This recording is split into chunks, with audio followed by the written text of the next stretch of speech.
Unmute. Did you unmute your mic? Is there a mute on this? Yeah, this yellow button right here. Hey, that probably works now. It's got a green light. That's It's got a green light, but I don't know if green or blue is right. Is the green light a good sign? Maybe. I don't know. Put that to like.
Hear yourself. That's okay. I don't want to hear myself. We're gonna get feedback. I know what I sound like. Oh, that's good. All right. Well, they did something against the. Must deleted. Do what? Oh, they can't do that. I don't think, because I'm not set up to do that, right? Huh. I don't know how that works for sure. I don't know either. No. You had sound, he says. Yeah, you gotta keep. Got to keep talking so I can tell whether it's working. Yeah, so you can tell whether it's anybody can tell whether it's working or not. When you I'm not talking, much of a talker, so that kind of makes it difficult for me to keep going. This may be a first and only attempt at a live stream. We'll see how this all pans out in the end, but our delay is massive. There's a big delay on the streaming. It sounds like. I don't know if my internet bandwidth's not good enough or what, and we'll just kind of go from there. We started a little early to try to get rid of some of this technical difficulties before we got started, but deeper and deeper. There, I can hear you, he says. Good deal. So I guess we're on the right track now. So anyway, welcome to the live stream. This is my very first one, and she probably needs... And this is my very first one, so I got my son here doing the technical part of this, and my wife is actually in the other room watching on the TV to see how it's all going. So I'm going to introduce myself. I guess that's the first thing to do. My name is Brad, and I'm the owner of Top Notch Excavating in Southwest Missouri, and I've been in business almost 20 years. This coming April, it'll be 20 years that I've been doing this kind of work. That I've been owning Top Notch. Before that, I worked for my dad since about 91, and we done excavation. When I was a kid growing up, we was farmers, so got out of the farming and started doing excavation work back in 90 or 91, and he wanted to kind of slow down and retire, and I decided I was going to go work for a general contractor for a while. So I went I worked for a general contractor for about 6 months, and then decided that wasn't my forte. I'm more of a kind of a control freak guy. So that's what I kept doing. We got, well, I can hear you fine. Okay, good. I'm glad you can hear me, guys. Like I said, I'm trying to watch the screen and talk at the same time. So if you got any questions, throw them out there, because I don't know a whole lot of stuff to talk about. I don't know how you tell even how many people's on here. Current viewers is 3. It says I finally seen it right there. I'm a slow at the technical stuff. So anyway, back to my story. We started Top Notch Excavating in 2006. I guess I should look at the camera instead of over to the side trying to figure out what everybody's saying.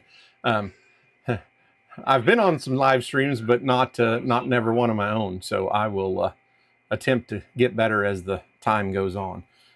Anyway, I've got a YouTube channel. Obviously, that's what I'm working on. I post most of the time on Instagram and Facebook. My son's been doing the YouTube editing and posting for me because oh, dairy farm in the '60s, good deal. That's you're not doing. You're retired though, aren't you, William? Are you still doing that? I can't remember. Like I said, it's been a minute since I talked to you down there working for helping Brandon out on that deal at the amusement park, whatever you want to call it. The train deal is where I first met you. So I've got quite a bit of machines now. We just do residential, and I do some commercial work and farm work, clearing, and a little bit of drainage work for farmers and stuff. But I'd really rather do the commercial site work and the building pads, that kind of thing. We do septic systems and water and sewer, and we've done some water main projects for the city here, and we're currently going on what happened? Oh, just keep going. We're currently working on a research facility side, and I'm about to get wrapped up on a new bank project in a town like 6 miles from my place, and so that's hopefully I'll be done with my part of that Monday or Tuesday. I got just a little bit more touch-up work to do there, and then I'll turn that over to the landscape contractor to put the irrigation and things in, and then we got most of the water line and stuff done on the research facility last week. I've still got to do the service, but we do have the meter set. I got the water main all in there, and yep, retired. That's good. I hope that's a goal of mine one day, is to retire, Will. I don't know when that's going to happen. I keep buying equipment, so he does a very good job. Been watching yeah, he does. They look good. I've been skimming through them myself, even though I already know what they look like because I'm the one that tries to do the raw footage. But yeah, he's done a good job on the editing, and we just recently got a drone, and he's my drone pilot. So I don't think any of those drone photos or videos have been up yet on the YouTube channel, but that is coming. It's a pretty nice to see an aerial view of the job sites and some stuff, and he's becoming a pretty good drone pilot. So I don't know what to say. I guess Cronus Smasher 1. Yeah, thank you. What is it? What is it? Oh, that's oh. How you doing, sir? You doing all right tonight? Been watching a good video. Yeah, he has been doing good. So so is anybody I'm gonna plan on going to the Equipment Expo here, not this coming week, but the next week in Louisville. If anybody's over there, I would love to visit with you and see you. We're planning on being there all 3 days, I think, is what it's 3.5 days is what it's going. Wednesday, Thursday, Friday. So I guess just 3 days. So I'm planning on being over there and hopefully get to see some people that have been on YouTube and that follow me on Instagram and all that kind of thing. So currently, equipment that I have is I've got a Komatsu PC-138 excavator. I just purchased a Takeuchi TB290 with a tilt rotator on it. I'm trying to get the hang of that. It's been a learning curve. I like to say I can run pretty much whatever, but that tilt rotator has been a learning curve. If I could just stay on it constantly for a week or two, I think I could every day. I could probably get the hang of it faster, but when you bounce back and forth from machine to machine, then it's kind of a little bit of a catch up when you jump back on there. Retirement hasn't slowed down my equipment. I don't think anything slows my equipment acquisitions down. It seems like I'm always thinking that there's something better out there to, help production, help be more efficient, and reduce the labor. I'm not a big fan of labor, so whatever I can do to get that labor doing better is I'm all for. So back to the equipment. I've got a Takeuchi TL240 that I use, compact track loader, and multiple attachments for that. Got two TA30 haul trucks that we use occasionally. It's something that when you need it, you need it. It's not something that you use on a daily basis, or we don't anyway. I got three or four guys working for me part-time. So that works out well when we have to run multiple machines or run the haul trucks, and that works out well to have enough people to do that.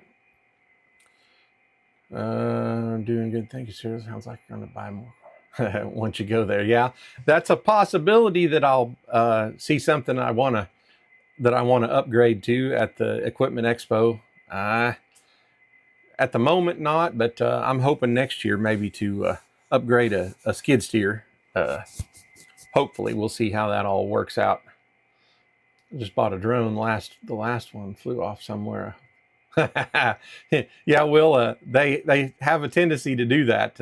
I had a little drone that he used, and then it crashed. So we just we've been on the market or hunting one for several months and could never find a good deal or the deal that I wanted to spend money on. But we got a DJI Mavic Pro 2 at the moment, and we've been really impressed with it.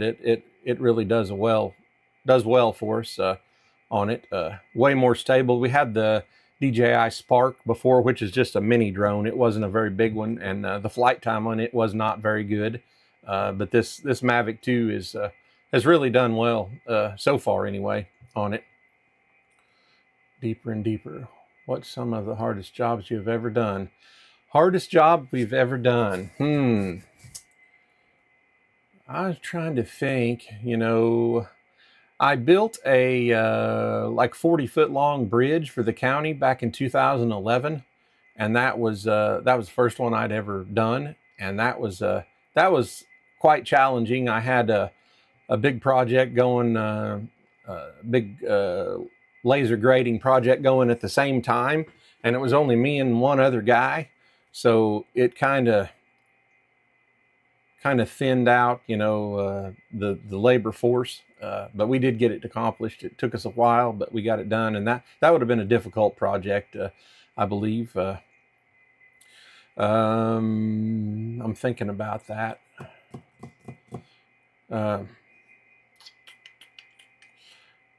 I did a project just north of me, about 30 miles, a house project, and it was pretty much on the side of a bluff, and nothing but big sandstone rock. I ended up actually running the sewer line. I set the tank next to the house, but I run the sewer line, the effluent line, down the side of that bluff to the lateral field down in the valley.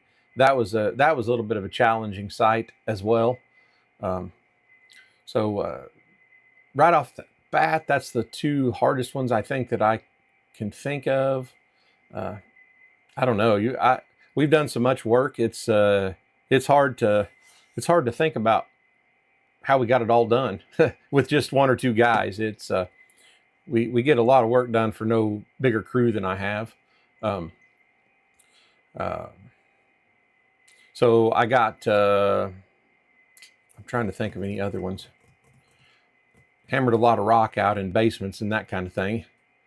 Mine is the DJI Pro 4. He said I have to run a... Oh, cool. That'd be a good drone. I kind of looked at those, but we actually found this one on Marketplace, and it was brand new. It'd never been out of the box even. So we got a great deal on it, and I couldn't pass it up. It was significantly less than a new one. So I thought that would be at least the way to start. You can always upgrade, but sometimes it's easier to start out with something a little bit more user-friendly. Yes, I was glad when that was done. That bridge was a project, and we poured a lot of concrete there, tied a lot of steel there on that. We just last a couple of years ago. In fact, I think one of the videos is just up on a culvert project that we done last spring. Not, it would have been in 23 or 24, and that was a good project as well. A lot of steel tying on that, but there's just a lot of labor involved in those bridge projects and culvert projects. And I like I said, I'll do the labor, but I'd really rather not. What did you dig the slope with?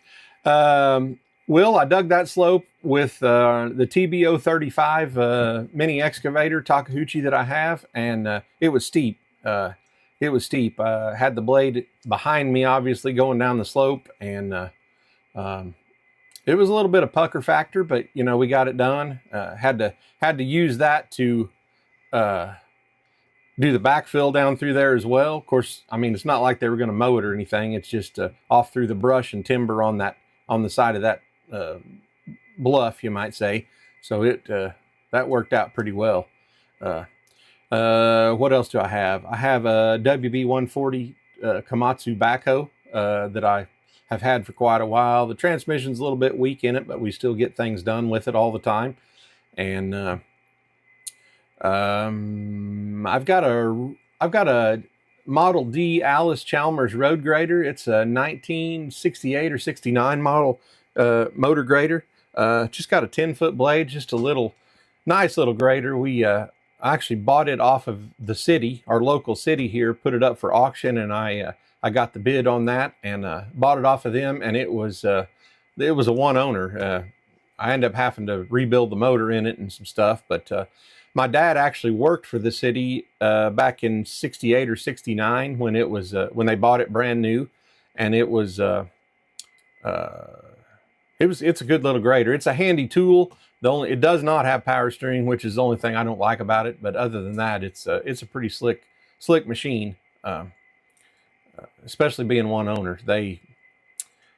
I'm not going to say they didn't take care of it, but they didn't keep the maintenance up super good on it either as well. But it's a pretty handy tool. I do have a Champion 720A Series 5, I believe, motor grader that we use sometimes. We maintain the roads and stuff in a local facility where I'm working on the research site, so we use that quite a bit. I know about that pupper factor for sure. Yeah, for sure. Where are you from, Deeper and Deeper? I don't know that I've seen anything on you before.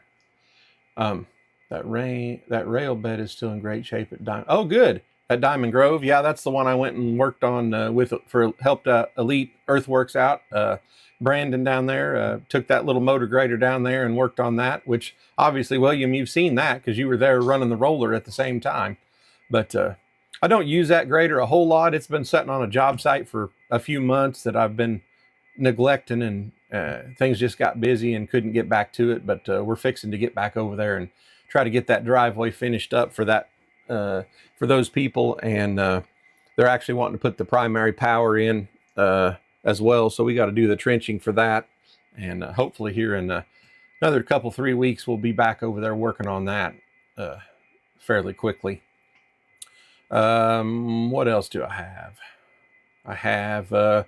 I got 3 trucks. What I would say is a truck. I got a 99 International flatbed 2-ton truck, 4600, that's got fold down sides on it.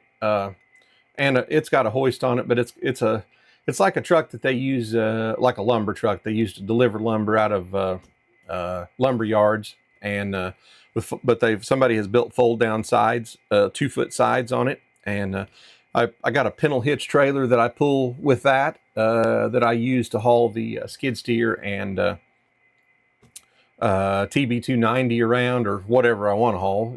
It's not a huge trailer, but it gets the job done. What I like about that is you can fold that side down and put a bunch of attachments on that flatbed to take them with you in one trip. Don't have to worry about trying to get them to, because they won't fit on the trailer. The trailer's not big enough to haul all the attachments that I normally take. I usually take at least 4 or 5 attachments and buckets and whatever with me on every site, just because I mean, everything's got its place. A lot of guys just use whatever they got, just the bucket. But if I've got the attachments, why not just take them and use them if it makes it quicker to get the job done?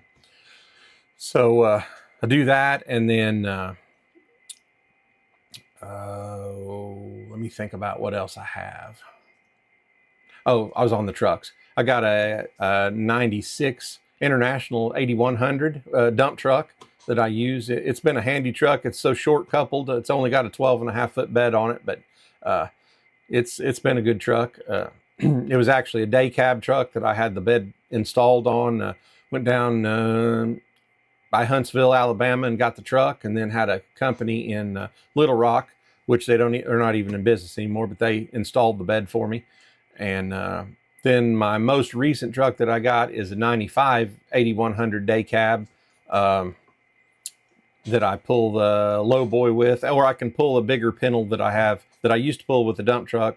Actually, I can still pull it with the dump truck, but I can use I can still use it for that. Let's see, I got my dad watching on mine while he's a car. This is my Twitch I'm using to watch you. Oh, you're watching on Twitch. That's good. I don't even know what Twitch is. My son knows what Twitch is, but that's I'm not a that's beyond me. Yeah, yeah. Oh, he just told me that if you like this stream, please like it on YouTube. That way, that'll help us out a lot, and helps the algorithm or whatever on that. I'm like I said, I'm 52 years old, so a lot of that stuff is way out of my wheelhouse.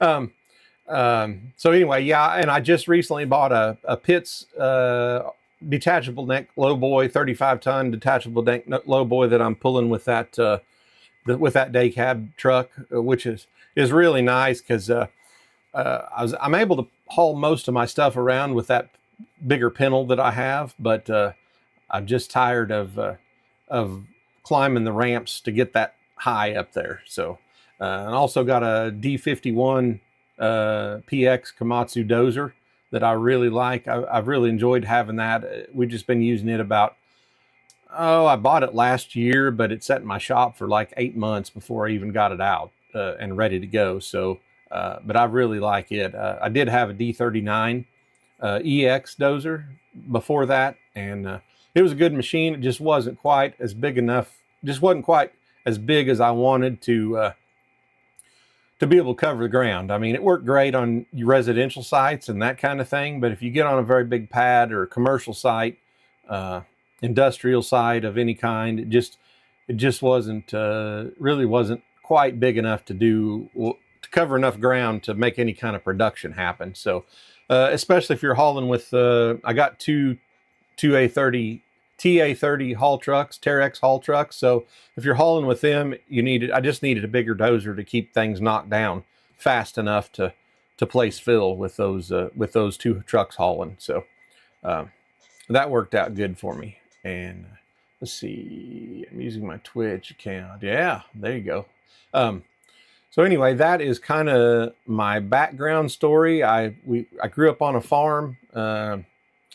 First dozer I ever run, or any kind of construction machine that I ever run, was a TD9 International dozer. It would have probably been back in about 1989, 1990s when I first got on a dozer. And it was, like I said, an old TD9 International.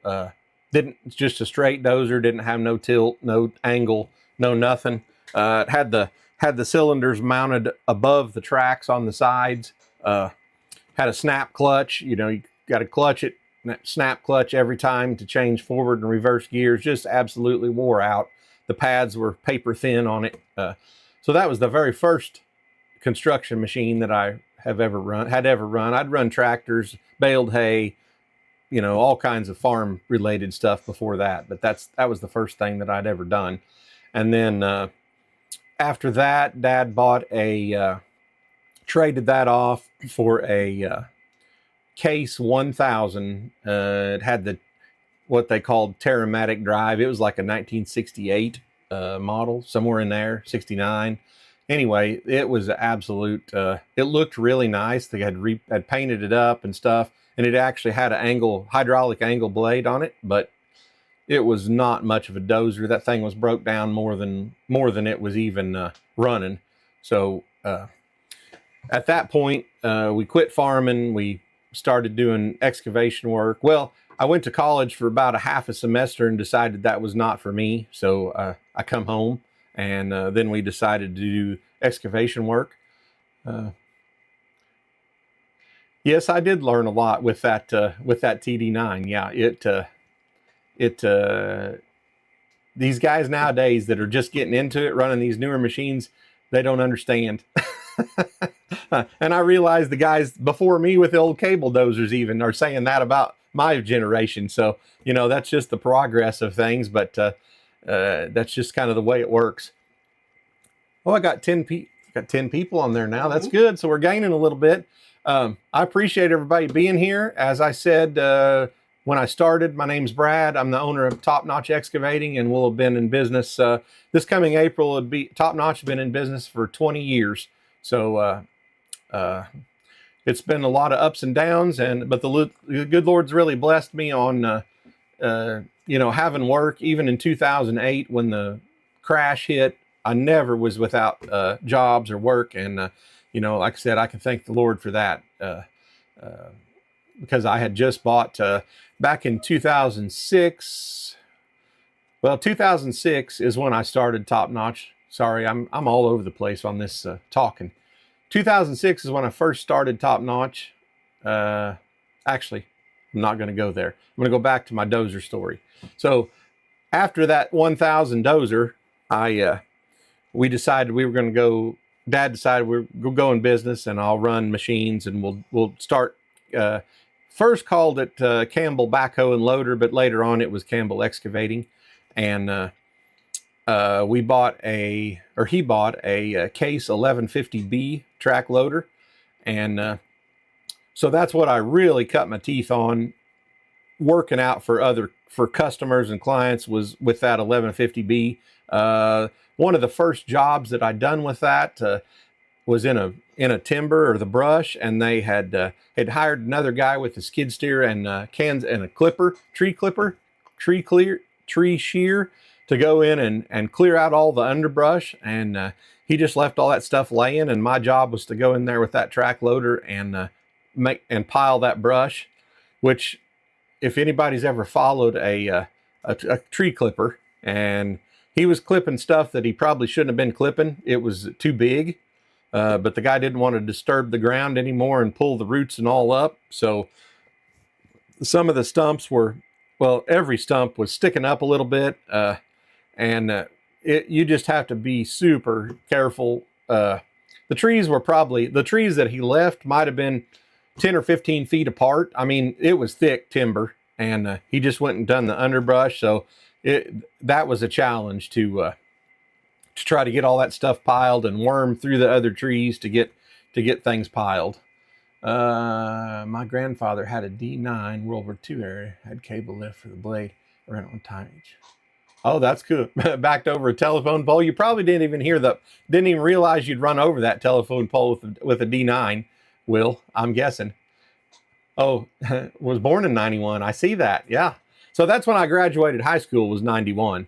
And so anyway, that was my first clearing, you might say, job with the track loader, was piling all that brush. And I would say there was 20, I'm going to guess 20, 25 acres that we piled like that. And maybe more than that. I don't know the exact number on how much it was, but it took a little while. As far as excavator or backhoe, the first thing that I have run on that would have been an old 580B backhoe with a 3-stick foot swing and extend a hoe, 2-wheel drive. So anybody that's been on a Case backhoe knows they are light in the front end, and that old backhoe was super light in the front end, especially with the extend a hoe hanging off the back.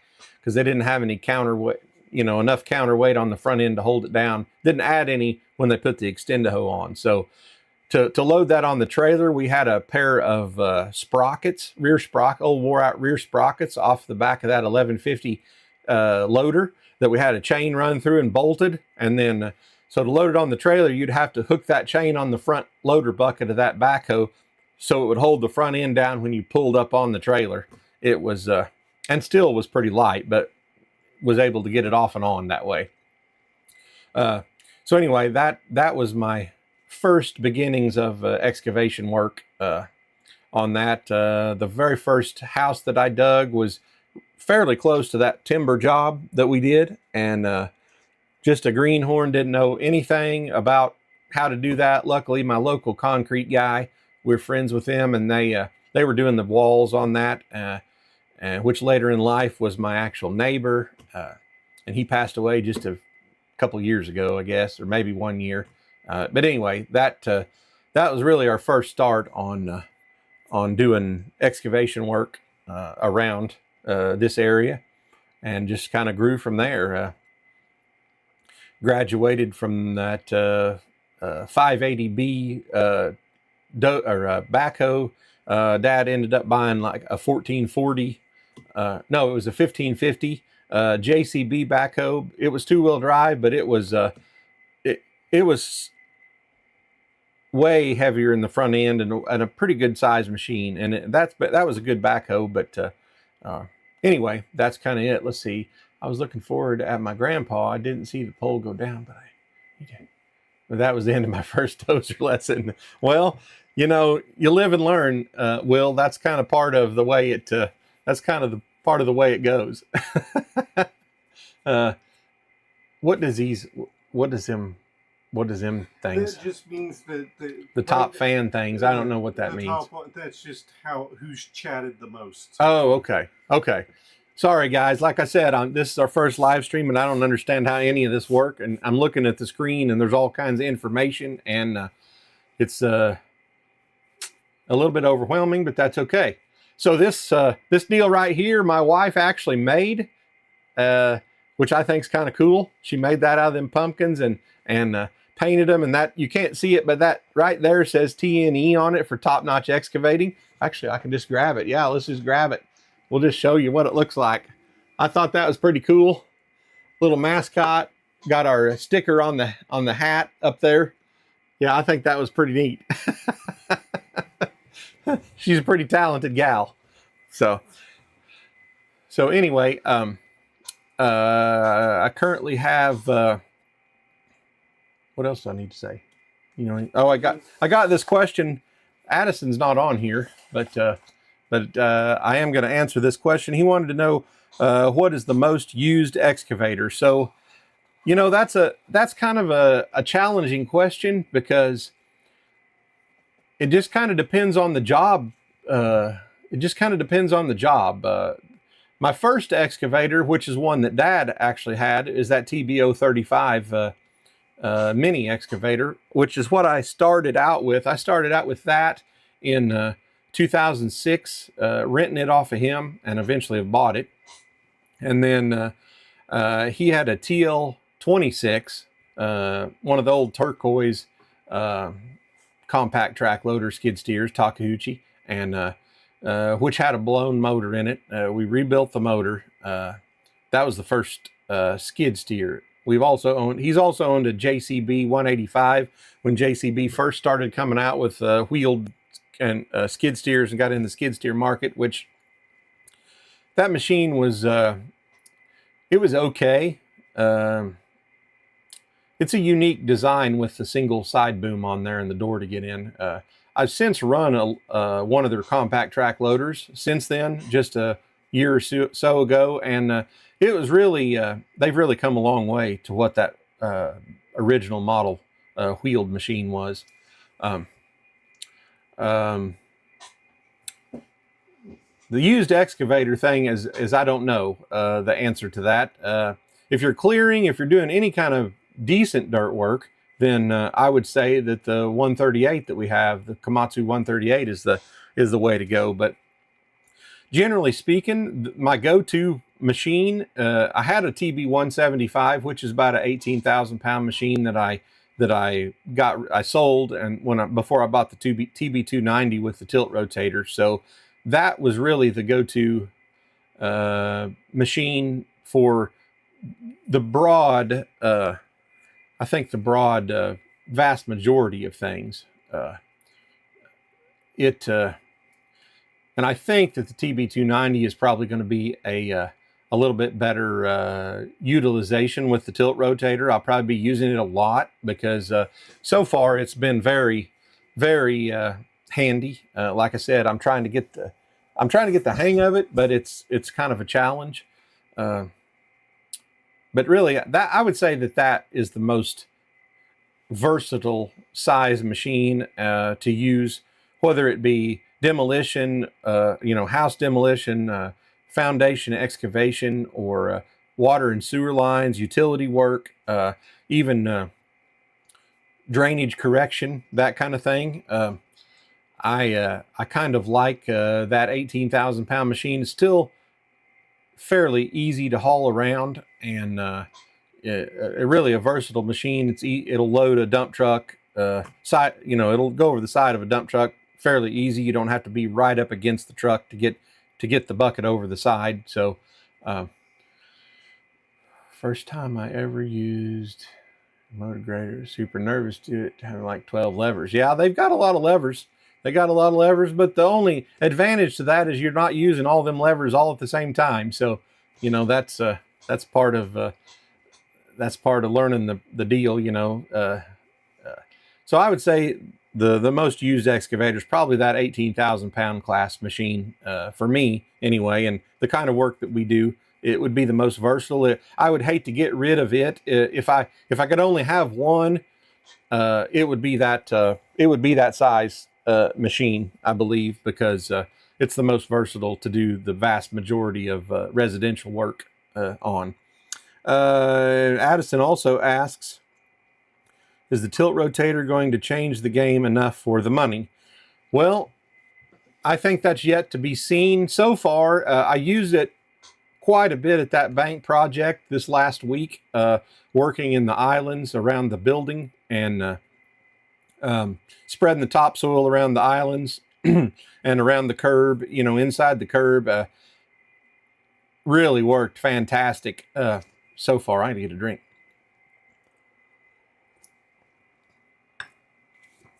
It really worked great for that. So I think that it's gonna pay for itself in the long run. I don't have my iDig put on there yet, which is something that I need to get done. Which is a grade. What attachments do you have, and do you have a favorite? So I don't have the iDig on there, which is a grade 2D grade control. It's indicate only, but it makes a huge difference, like digging footings or lateral lines, even cutting drainage swales, things like that. It's a great tool to have, and you don't ever have to get out of the machine to shoot grade. You've got it right there on the screen in front of you. You get figured out what your plan is, and then you can execute that without ever getting out of the machine again. Tilt rotator is about 40 or 45% of the cost of the machine itself. So it's a significant investment. I ended up having to get all new buckets and everything for it. I sold the other buckets with my TB175, so ended up having to purchase all new buckets, which all that stuff adds up and adds money. But I believe that it's probably going to be money well spent. In another year's time, I'll know whether it have been worth it or not. But so far, I think it's going to be very good. I keep looking at the screen instead of looking at the camera. Sorry, guys. So I had a question. What attachments do you have, and do you have a favorite? What attachments do I have? So as far as skid steer attachments, I have obviously the tooth bucket, smooth bucket. I got a skeleton bucket for sorting out rocks and debris and that kind of thing. I got a roller that weighs about 2,500 pounds that my son made. It's a great attachment. I've got what they call a spreader grader, which some guys call that a land plane. It's a Skid Max land plane. Spreader grader is what I call it. But anyway, it works great. Power rake, Harley power rake, pallet forks. Doesn't the tilt rotator add quite a bit of weight? The tilt rotator does add quite a bit of weight to the stick. The advantage of that is I don't have a thumb on there, so that reduced the weight as to what was on my other one. So you can tell that it's there because it is a little bit heavier than the standard coupler bucket thumb combo that I had on the 175, but so far it's not made that much of a difference to tell as far as you know, the handling of it. It definitely does change the dynamic because it's a little bit taller setup. So like when you got the boom way out and you uncurl the bucket, you've actually got not much difference in weight, but you got more reach. So that extra leverage out there makes a difference. Plus you can turn that bucket around and even get a little bit further out with that weight that's in the bucket. So that makes a difference on the way the thing handles. So back to the attachments, I've got a like a TR3 that's just got a ripper and a rake set up on it for the skid steer. So it's still nimble enough. Yes, yeah, it's still really nimble. I think you know, yeah, I think it's plenty nimble enough to still do what you need to do. So far, I haven't had any issues with it trying to tip. I mean, you can feel it rock every once in a while if you've got a big old huge bucket of heavy wet dirt and you get way out there. You can definitely hear it rock or feel it rocking, but it's not ever tipped over, or I've never had to let the boom down to keep it from tipping over so far. So, and I can always, if I get into a lot of hard digging and heavy material, I've actually got the sandwich coupler on that to be able to remove that tilt rotator off and still couple on to my same buckets. So that will take the weight of that tilt rotator off. And if I'm digging in hard ground or you know, say clearing brush or something where I think that when you really don't need that tilt rotator, you might as well uncouple it. I've not done that yet, but I do have that capability if when the time comes to be able to do that. I'm actually looking into trying to find a grapple bucket or a clamshell bucket, some kind of attachment that I can still handle brush with that machine. I've got the grab on the back of the tilt rotator, but it's not really a brush clearing, brush handling tool. It's more of a nimble, fine-tune type, picking up small stuff, moving around the job site.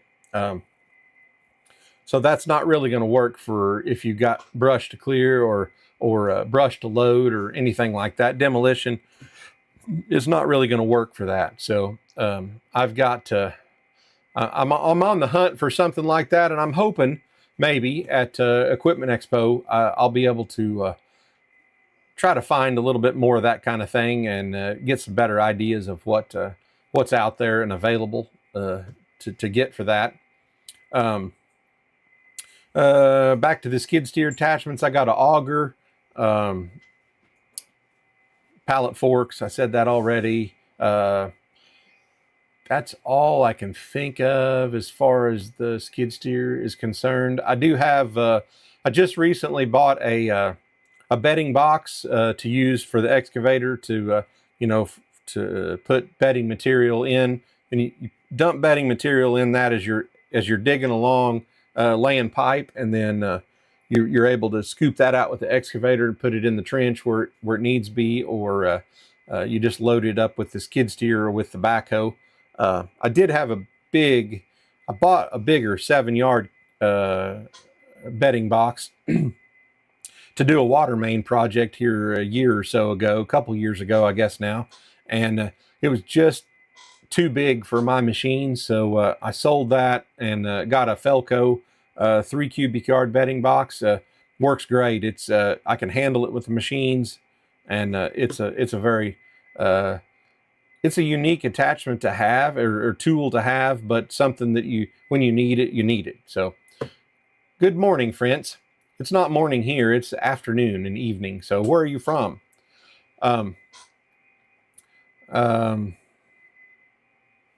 Where else? I think that's all the attachments I have as far as the skid steer is concerned, which sometimes that's enough to keep track of. And I can't take, oh, I got a laser grader for the skid steer too, forgot about it. So it's an automated laser grader to grade out gravel for pads for under concrete and that kind of thing.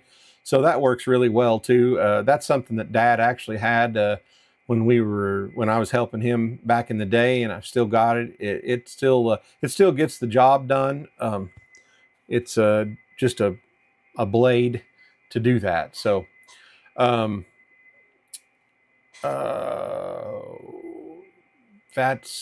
can't think of any other attachments for the skid steer that I have on that. So okay, as far as attachments for the excavator, for the TB290 and the tilt rotator machine that I just bought, I have a oh, Brazil. Wow, I'm a ways from you. I sometimes confuse morning, evening, and afternoons. Oh my. Well, good, nice to talk to you. So I've got a variety of buckets for the TB290. I've got a cable bucket, which is like 16 inches wide, smooth bucket. It's made to dig around utilities, that kind of thing. It's got a big long nose on it, so you can get in and around and underneath utilities and dig efficiently around them. I've got on the tooth bucket side, I have a 36, 18, and a 24-inch tooth bucket for that machine. I've got a 48-inch grading bucket, smooth ditch grading bucket for that. I've got a 70, I think it's a 78-inch grading beam, which has got 2 blades and then a roller on the backside. Not mastered that yet. I'm working on that one. So then I have a set of pallet forks as well for that TB290. So I think those are going to come in really handy if I don't have a set of pallet forks with me with the skid steer. And I got those. I think those are going to be a really handy tool to have. I think that's it on the... No, I actually got a Tilt Tech blade bucket that I just purchased as well for that, which is like 78 inches wide. It's a big bucket that you can, it's actually got ears on it that you can put the blade of the excavator underneath and pick that bucket up. So you can put material in that, whether that be spoils or gravel for bedding or whatever, and you can put other buckets in that bucket, and you can pick it up with the tilt rotator, or it's got a skid steer attachment plate on it as well. So it's a pretty versatile tool. It worked really well over there at that bank project Friday. I got one of the islands dug out, and it had just rained, which made the tracking terrible. So I had the excavator on the concrete pad. I had the skid steer outside the concrete pad where my topsoil pile was. So I ended up just tracking over. I needed to fill that island. I put that blade bucket on the excavator, tracked it over to the edge, set it out there, filled it up with the topsoil with the skid steer, then just picked it up, spun around, tracked straight over to the island, dumped it in, made I don't know, made a half a dozen trips, something like that. That bucket is, I'm going to guess, I could get about 1.5 or 2 skid steer buckets in that blade bucket, that Tilt Tech blade bucket. So really, really handy. I mean, it's got a lot of weight in it, but if you keep it close to you, it done fine. it done fine on that, and kept me from having to track a bunch of mud up onto the concrete parking lot to try to get that dirt in the island. Let's see. Could I get some words of encouragement? I'm about to call a person. I don't know. Yeah. So anyway, that's kind of my story, I guess. I run motor graders for the county a couple of different times. Not for the county, for the townships. They've actually went county wide now on the road maintenance, but it used to be individual townships with individual graders, individual operators for them. I done that part time when I was in my younger years, and it just run a lot of different kinds of things. I've not ever been on a crane. I mean, there's a lot of things I haven't run, but I've run quite a bit of other stuff as well. So it makes it pretty nice to be able to try to, jump on something and figure it out as you go, if you can, Well, I've got 9 viewers currently, so we had 10 at our maximum. I guess that's a good first go at it, don't you think? Mm-hmm. And so I don't know. Anybody else got any questions? Go for it. Just remember to keep your cool. I agree with Will on that. Just go ahead and you gotta confront somebody if you gotta confront them. So it is what it is. Did you answer this? Did I answer? How do you figure out how much to charge for a job? Oh, sorry, Deep and Deeper. I just now seen that one. I didn't see that one. I got to go take my wife out for supper. Good stream. Looking forward to the next one. Well, hopefully there will be a next one. Thank you for that words of encouragement on that.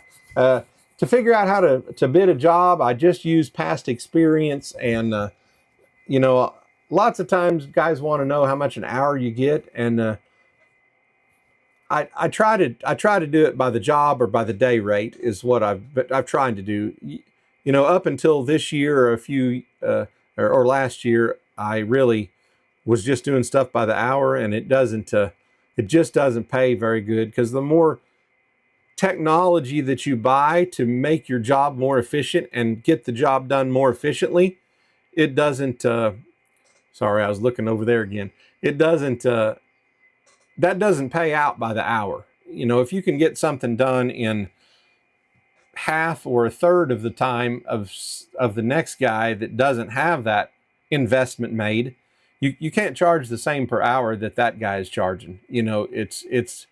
It will not pay out. So just from past experience, I kind of look at a job, see how long I think it's going to take to get the job done, and try to think of all of the material costs, try to add all that in, and just kind of go from there. So that's the way I do it. A lot of guys do it differently than that. I've heard a lot of guys say, well, you got to know your costs, and you do have to know your costs. You got to know what your fixed costs are, what payments, insurance, all that kind of thing. You've got to know that to ever come out ahead, to know how much to even have your day rate. So that's the way I do it. Right or wrong, that's everybody to each his own on that. But that's kind of the way I look at it. So, all right, guys. Well, it's been close to an hour here. I believe that I think we've done okay for our very first stream. And I appreciate everybody that tuned in tonight on this. Do you like this time of day for a stream? If you want to give me some feedback, I'd appreciate that. If you like this time of day for a stream, or would you rather be later or earlier in the day? I'm up for. Sounds like a very good business plan.